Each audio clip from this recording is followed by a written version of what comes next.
Buenos días. Sí, es Marcelo Slotoviazda y también es Científicos de Industria Argentina. Este programa que hacemos aquí en Canal 7 desde hace 12 años.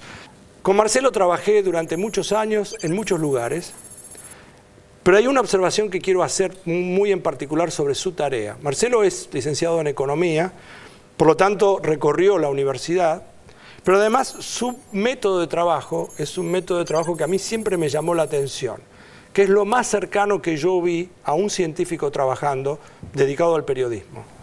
Marcelo es investigador, es muy cuidadoso, es muy puntilloso, es muy difícil encontrarlo a Marcelo haciendo una observación o dando una opinión que no pueda sustentar. Puede estar acertado, puede estar equivocado, pero seguro que él la puede sustentar. Y eso no es muy común, encontrar personas que sean rigurosas en su tarea, ni hablar dentro de los periodistas. ¿Cómo te va, Marcelo? Muy después de ese piropo, bárbaro. Bueno, pero es lo que pienso, no es la primera vez que te lo digo. Es lo que... Decime, ¿la economía ustedes cómo la viven? ¿La viven como una ciencia? Sí, sin duda. ¿Dura? No. No la dura. Ciencia social. La ciencia social. Sí, la ciencia social que tiene sus determinadas leyes, reglas, flexibles, pero las tiene. Que se puede observar, se puede hacer observación, juntar datos, contrastarlos, usar un método científico como hace un biólogo, como hace un químico, como hace un matemático. Ahora, fíjate vos, un matemático, por ejemplo, a mí estas son las cosas que siempre me llamó más la atención.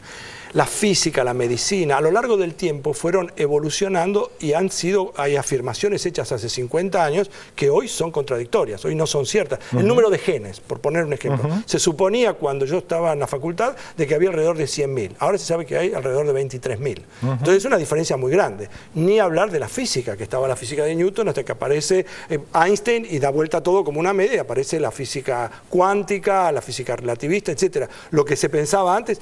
La matemática no es la única ciencia que no tolera eso. Lo que era cierto hace 400 años sigue siendo cierto hoy. En la economía yo tengo la sospecha muchas veces de que depende de quién es el que analiza. Es como si cada uno de ustedes estuviera haciendo un análisis diferente y entonces concluyen cosas distintas. Bueno, lo que pasa es que al tratarse de una ciencia social entra mucho más, o te diría entra, no sé si mucho más, entra la variable subjetiva.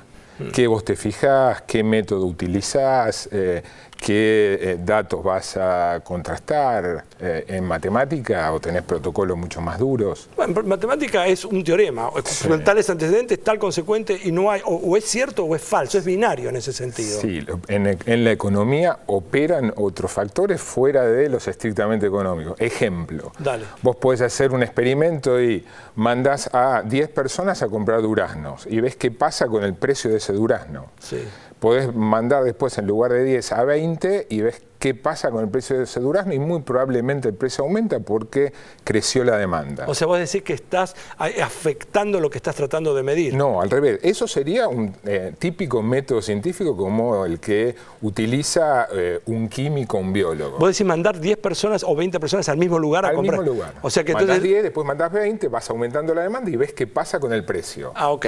Método o sea, vos científico. querés medir eso, pero no querías medir entonces cuál es universalmente el precio del durazno, mandando a 10 lugares distintos. No, yo quiero medir qué pasa con el precio del durazno si en lugar de mandarlo 10 lo demandan 20, o 30, 100. 40 o 100. Okay. Y puedo establecer una curva, una relación. Ahora, si el productor de durazno es uno solo o son muchos, eso te cambia la actitud de quién fija el precio. Por lo tanto, ahí ya entra a operar otro factor que no es solamente la demanda, sino cómo está conformada la oferta. Dependiendo de cómo vos consideres toda esa complejidad, esto es un ejemplo muy sencillo, pero toda esa complejidad, el resultado puede variar. Si el mercado es un mercado perfecto, si el mercado está oligopolizado, bueno, esas consideraciones que en este ejemplo sencillo son leves, cuando vos lo proyectás a la economía en general, te cambian mucho los resultados. Ahora, pero si vos... Sin entrar a considerar cuestiones de prejuicios ideológicos. Que en ese caso, ¿cómo intervendría el prejuicio ideológico en el ejemplo de los duraznos? En el ejemplo de los duraznos lo debería pensar, pero el prejuicio ideológico y muy probablemente alguien que considera que los mercados funcionan mejor de lo que efectivamente funcionan, van a considerar que si hay un solo productor de duraznos, este productor de duraznos va a ganar mucho dinero, por lo tanto va a haber más empresarios que se den cuenta que el productor de duraznos está ganando mucho dinero y se van a poner a producir duraznos. Y a competir. Y entonces te muestran una teoría del mercado perfecto que así contada parece que funciona, cuando vas a realidad no funciona. Y ahí entra el prejuicio, entra la evaluación, la ponderación de efectivamente va a suceder eso que se supone que sucede cuando el productor de durazno gana mucho dinero, o no va a suceder. Y el productor de durazno, que es el único que gana mucho dinero, se va a quedar y va a consolidar su posición. Y ahí las conclusiones son muy distintas. Ahora, debe haber pocas ciencias en donde aparezca tanta gente que predice cosas como en la economía. Sí. Pocas, porque digamos, sacando los pronosticadores meteorológicos, no se me ocurre, es algo que aparezca un médico y diga, dentro de 20 años se va a conocer la solución al problema del Alzheimer. Pero en general eso no pasa, son mucho más cuidadosos los científicos. En cambio los economistas, hablo de lo que veo en particular en la Argentina, muchos economistas han predicho cosas, digamos, que son disparates. O sea, basta sentarse despacito y esperar, y en algún momento pasa el cadáver de tu enemigo, porque inexorablemente después confrontás con la realidad. Y sin embargo siguen pronosticando como si nada hubiera pasado. Voy a decir algo que puede sonar exagerado. Dale. Pero no tendría sentido la economía si uno no pudiera, o tendría mucho menos sentido si uno no pudiera utilizarla para pronosticar. No habría presupuesto de la nación si los economistas no pudieran pronosticar. No habría presupuesto en una empresa. No, pero todo, yo me doy cuenta porque también un médico te dice, mire, haga esto porque si usted no deja de consumir colesterol y etcétera, etcétera, si no lo baja, le va a pasar tal cosa. Pero a lo que voy, me resisto a esos que dicen, todo pronosticador económico es un chanta. No, todo pronosticador no. No. Pero lo que sí quiero decirte es que históricamente, si vos mirás, hay alguno que a lo mejor hizo una predicción equivocada. Sí, muchos. Muchísimos. Pero además después vuelven a hacer otra predicción equivocada. Vos decís, no pierden prestigio. Bueno, depende de quién sea el que juzga. Pero sí, me parece que todavía más que prestigio siguen estando como si fuera... Bueno, eso pasa. Eso comparto. Sí. ¿Te acordás un experimento que hicimos no fue idea nuestra, sino copiada de España, el mono Mingo? No, no me acuerdo. Cavallo era ministro en Día D, detrás de las noticias. Cavallo era ministro, de ahí el mono Mingo. Entonces, ¿qué hicimos? Trajimos un mono un día al estudio y pusimos todas las acciones del panel Merval, las acciones líderes. Y le dijimos hicimos que el mono eligiera, no me acuerdo, 5 o 6 acciones. Y después fuimos a preguntarle a 3 supuestos expertos en mercado bursátil que eligieran un panel de acciones, las que consideran que mejor van a rendir en, no me acuerdo, 2 meses, 3 meses. Y todas las semanas comparábamos el rendimiento de las acciones elegidas por los monos, por el mono, con la de los 3 o 4 expertos. Ganó el mono. Ganó el mono. Si querés, para abonar la tesis sí, es que yo... en contra de los pronosticadores.